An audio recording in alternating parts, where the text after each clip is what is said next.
बिस्मिल्लाहिर्रहमानिर्रहीम। अस्सलाम वालेकुम। कैसे हैं सब दोस्त? उम्मीद करता हूँ ठीक ठाक होंगे, खैरियत से होंगे। दोस्तों, आज की वीडियो में मैं आपको सुजुकी लियाना के कटलेट क्लीनिंग के बारे में बताऊंगा।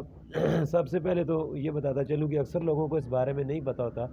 सुजुकी लियाना के अंदर दो कटलेटिक होते हैं, एक बिल्कुल फ्रंट पे होता है, एक मिड में होता है। ये देखें, ये सलेंसर की इस जगह पे जो ये छोटी सी ढोलकी है, एक कटलेटिक इसके अंदर भी लगा होता है। इसके बारे में बहुत कम लोगों को पता होता है और मेरी ये वीडियो बनाने का मेन मकसद भी इस कटलेटिक के बारे में बताना था।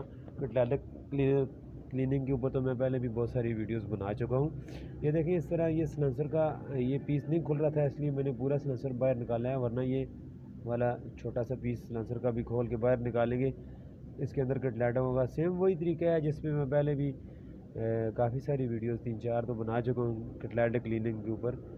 कि वो मेरे पास एक स्पेसिफिक क्लीनर है, एक वो उसके अंदर डालना है कटलेट के अंदर 20 मिनट कटलेट को उसी तरह छोड़ के, और उसके बाद एक लो प्रेशर पानी से जो है उसको पानी मार के और उसके ऊपर हवा का प्रेशर मारना है, कटलेट बिल्कुल साफ़ हो जाएगा। इसका एक स्पेसिफिक क्लीनर है, उसके ऊपर ही मैं वीडियो बना चुका हूँ। वो अगर कोई बंदा देखना चाहे तो वो वीडियो मेरे चैनल पे पड़ी हुई है।